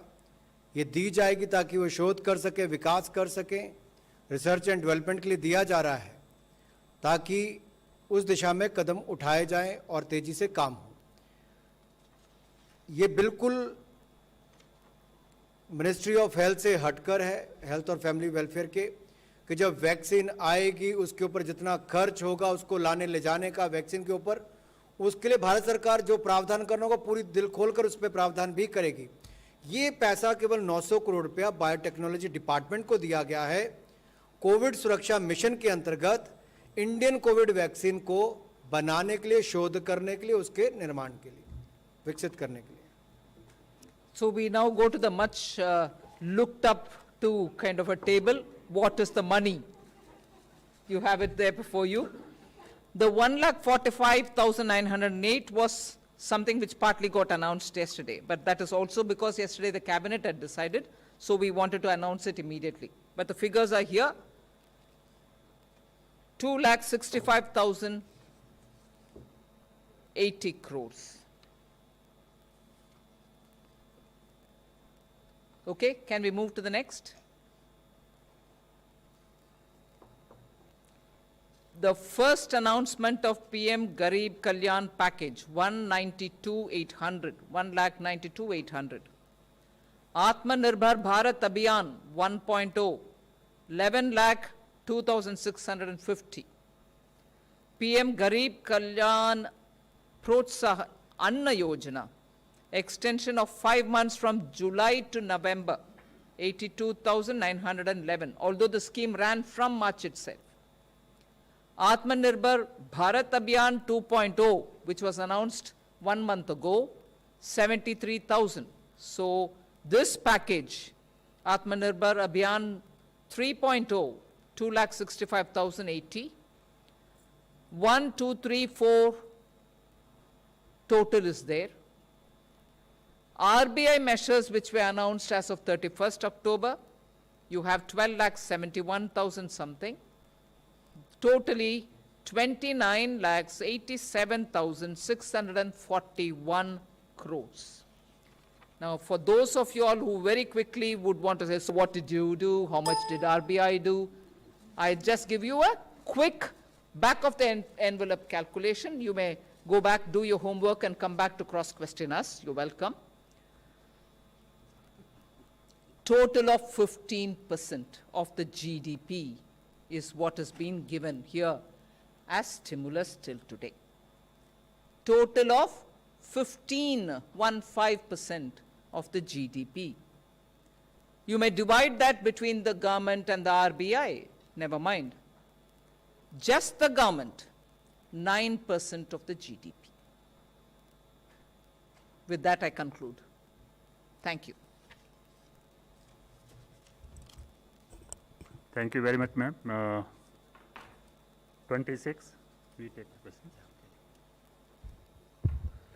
Good afternoon, ma'am. Shishir from Hindu Business Line.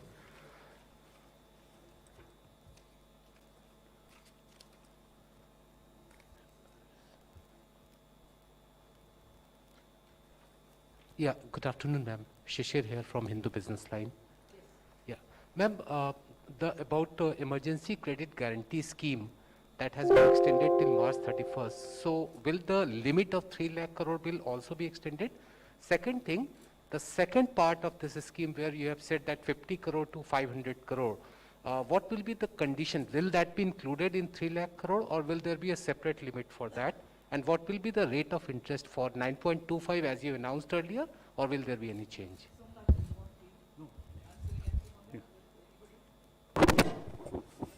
As Madam has just announced and gave the progress of the ECGLS, so we have already utilized 2 lakh crores out of the 3 lakh crores. And basically this money went to the smaller units and the individual businesses. So that kind of segment was covered. Now we have almost a headroom of 1 lakh crore. So the 26 stress sectors which have been identified by the Kamath committee is the one who are actually needing the money. So with this, diverting or, getting them also into the fold will help a large number of these sectors to get the working capital term loan that may require. And we have capped it at 500 crores. And health sector is also included, so 20% of that. So as of now, we feel that this should be adequate to cover whatever we are targeting, but as we go along, we will assess and then come back. Thank you. 102. Beg your pardon? Rate of interest. Rate of interest, everything conditions remains the same, excepting for the conditions that Madam mentioned, that the moratorium and the tenor of the loan goes from 4 to 5 years. And there is also one difference that we have aligned the stress sectors with the Kamath committee recommendation, which is, only the SMA 0 gets covered or the standard accounts who are paid on, as on 29th of February. Whereas for the smaller units, that is MSMEs, we had allowed SMA 0 and SMA 1, which is 60 days past due. Ma'am, Sapna Das here from CNBC TV 18. Ma'am, 2 quick questions. The 65,000 I think crore. one question, restrict to one question. Yeah, okay, combined. Sorry. 65,000 crores for fertilizer is, ma'am, additional or it's part of this year's outlay? You to repeat your question, it's getting a bit muffled. 65,000 crore allocation for fertilizer is additional or part of this? And ma'am, one broader question. You spoke about the Moody's reassessment of growth numbers for this year as well as the next financial year. Of course, FY22 they have given a kind of a lower number. But what's the kind of estimate that we are working on as of now? What would be your reassessment of the Indian economy outlook? Can we focus on the stimulus announcement today? And are we out of the woods yet or still some distance to go? Hasn't my first slide explained it all? It's everything. So I think I've Thank you. answered your question on that. And that particular first question that you asked, yes, it is additional. Number 6. Ma'am, Timsi Jaipuria, this side from CNBC TV 18. When we talk of the overall sentiment that cases are reducing, which is actually leading to a positive sentiment in the economy, what is your assessment from this particular stimulus package? What sort of an investment boost are you looking at? Because PLI will take some time and some of the measures are immediate. And what sort of a sentiment do you see in the economy for the remaining part of the fiscal? Because as we predictable. Timsi, one thing about the PLI, every time we announce it, we are conscious that it is going to take time, it's not immediate, we think. But I would want to say it is actually immediate. Look at the way the PLI first announcement for the 3 sectors which was made, and look at the response it has received.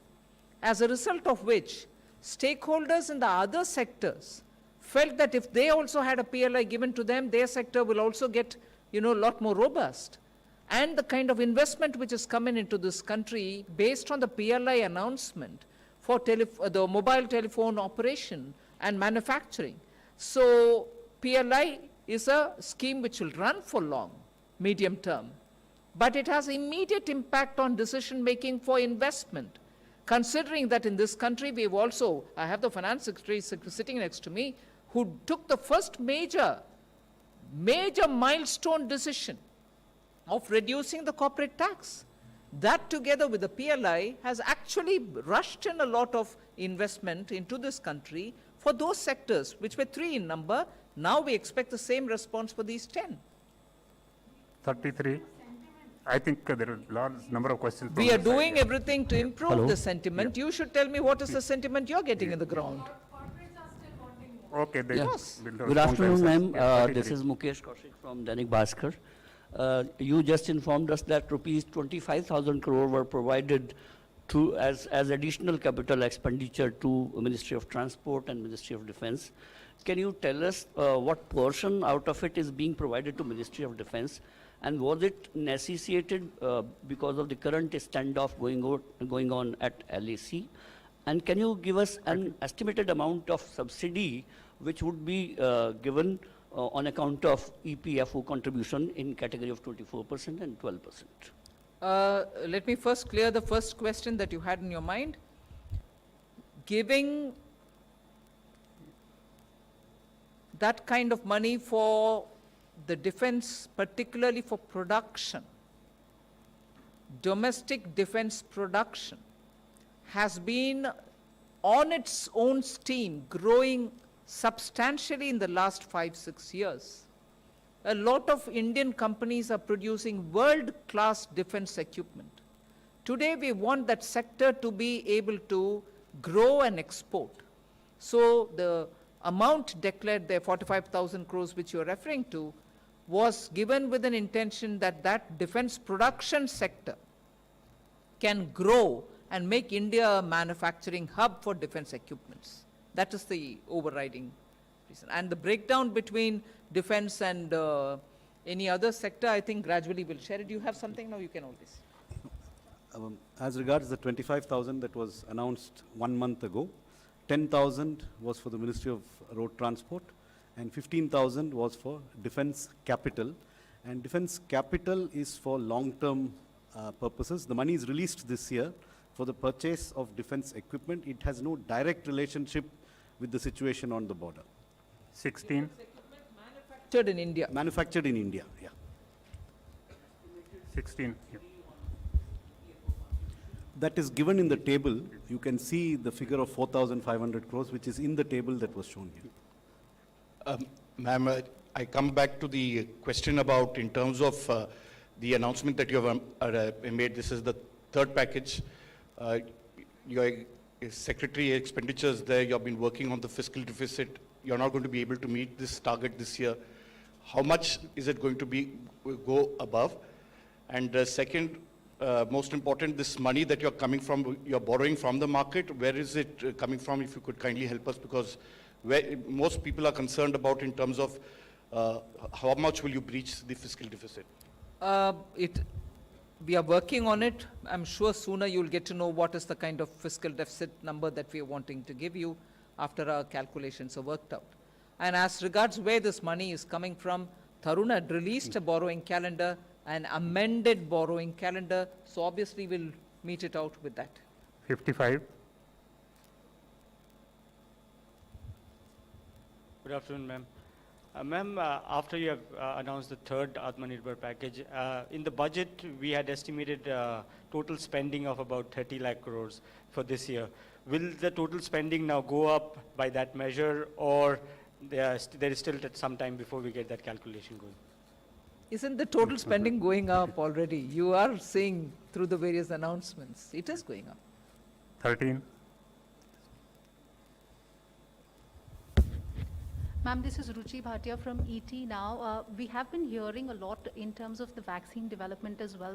Pfizer, a day before yesterday, said that their vaccine candidate is about 90% effective. At a time like this, how is Finance Ministry looking at the vaccine developments, the news that we're hearing across the world? And besides that, the ECB chief yesterday also said that in light of the good news that we're hearing from in terms of the vaccine, the stimulus support will have to continue. Just want to understand how is Finance Ministry looking at the developments that we're seeing and the stimulus trajectory from No, here? I suppose all India is waiting for a good vaccine to come, effective vaccine to come, one or many more effective vaccines to come.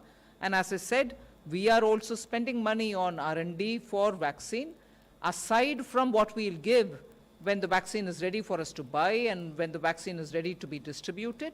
So the vaccine activity is going on its own steam, for which Government of India is trying to keep abreast of the developments.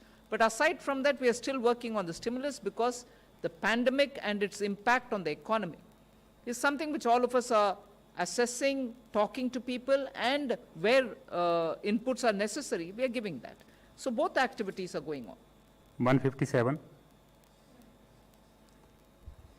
ये जो आपने पहली वाली जो number 1 पर थी आत्मनिर्भर भारत रोजगार योजना, इस पर सरकार को कितना खर्च करने का अनुमान है? I think all these details have been given in the tables. All these details are given in the table. Please refer to those. 14.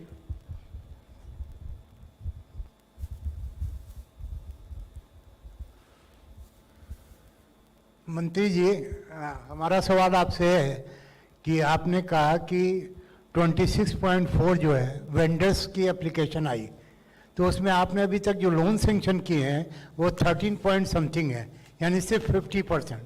तो आखिर क्या वजह है कि इन लोगों को लोन वेंडर्स स्कीम में कम सेंक्शन हो रहे हैं?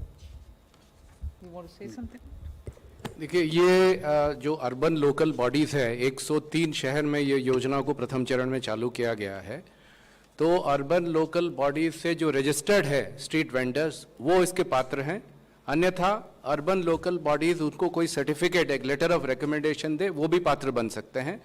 तो एप्लीकेशंस जैसे जैसे आ रही है, उसमें एक पोर्टल बनी है, पीएम स्वनिधि पोर्टल, और उसमें लोड हो रहा है. फिर जो बोरोवर है, यानी जो स्ट्रीट वेंडर है, वो अगर किसी बैंक को प्रेफरेंस दिखाता है, वो बैंक में पहुंचता है.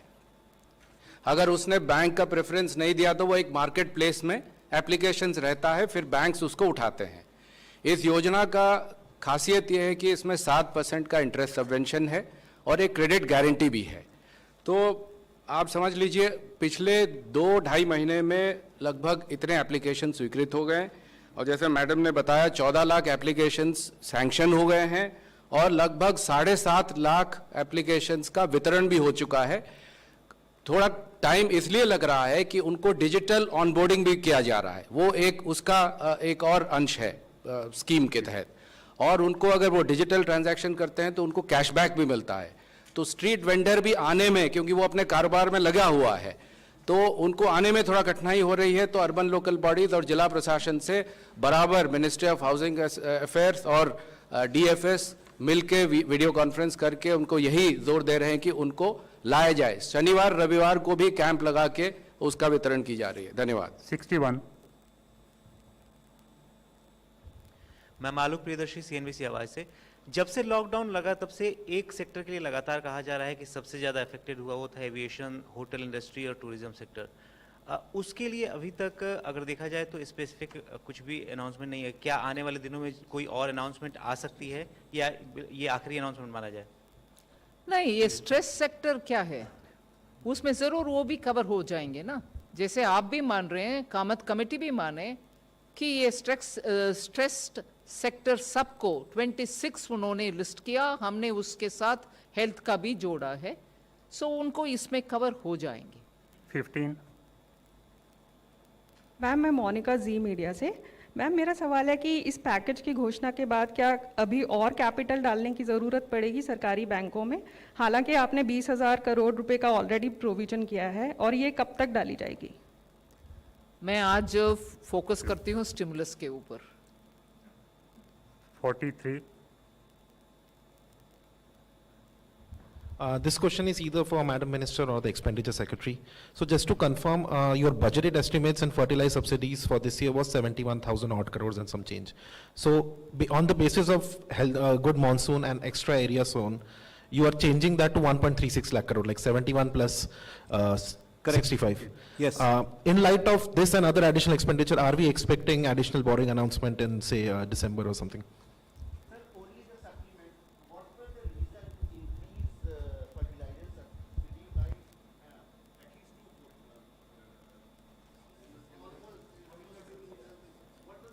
Wasn't rural India doing well?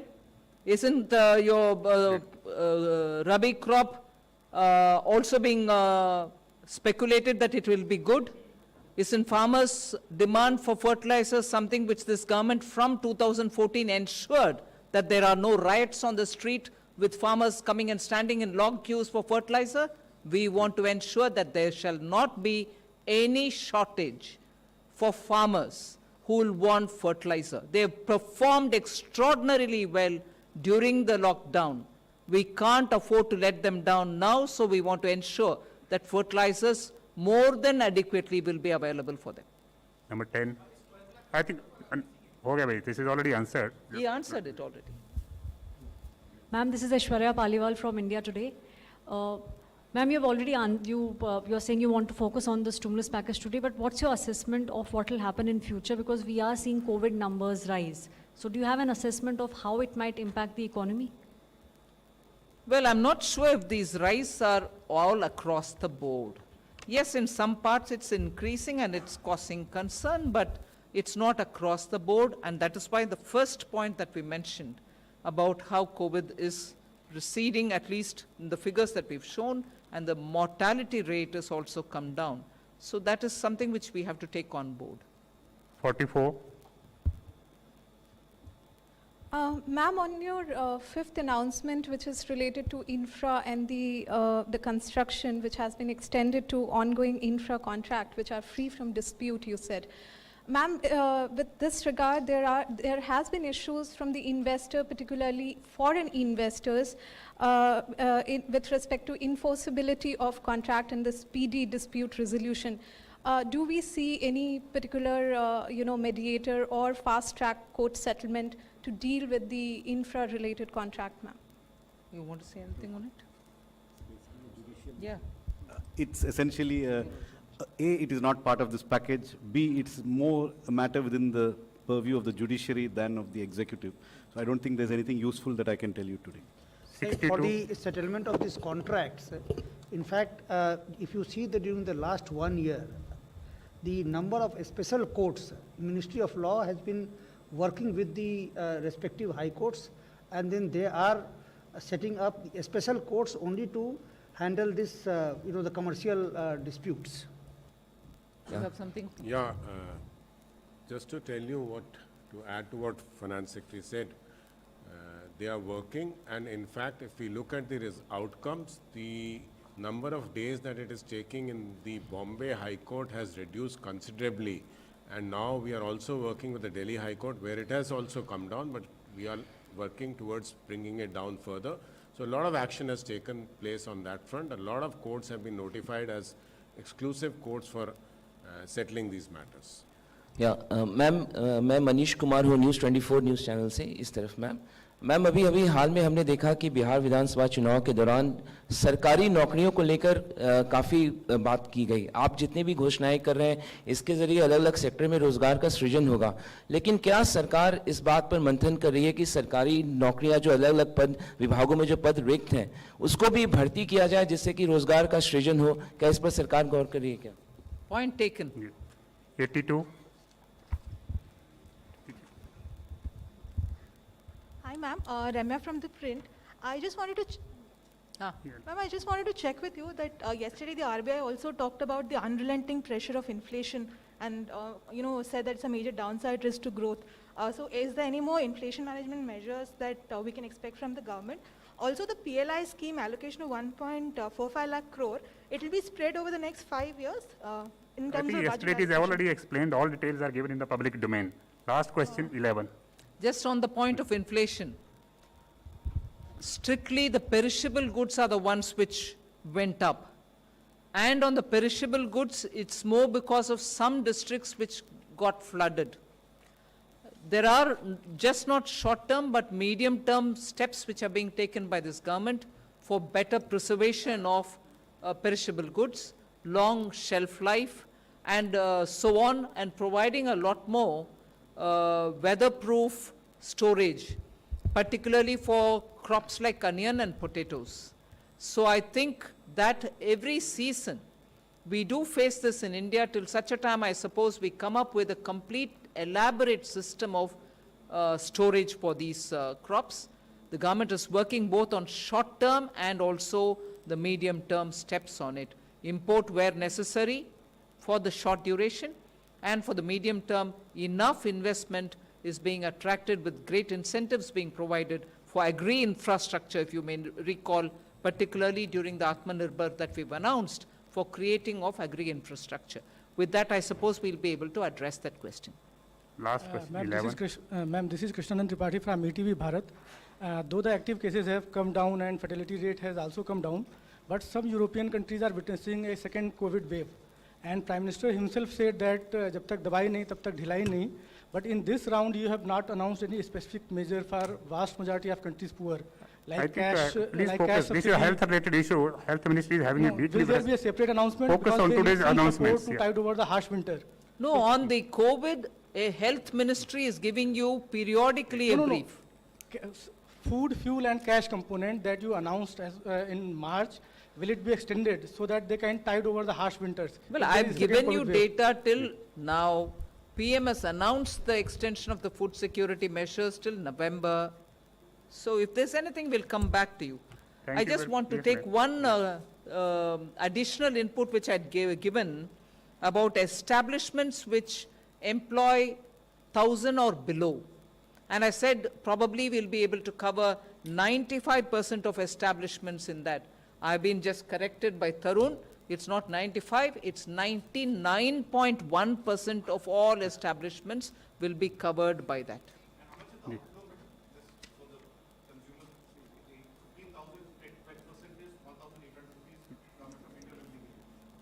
It is there in the table.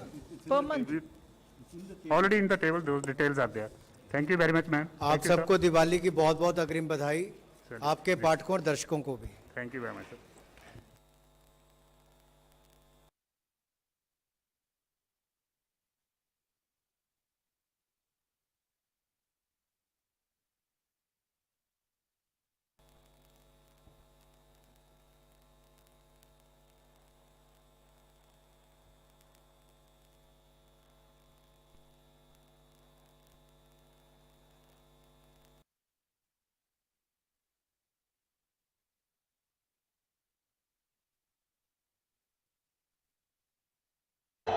Modi! Modi! Modi! Modi! Modi! Modi! Modi! Modi! Modi!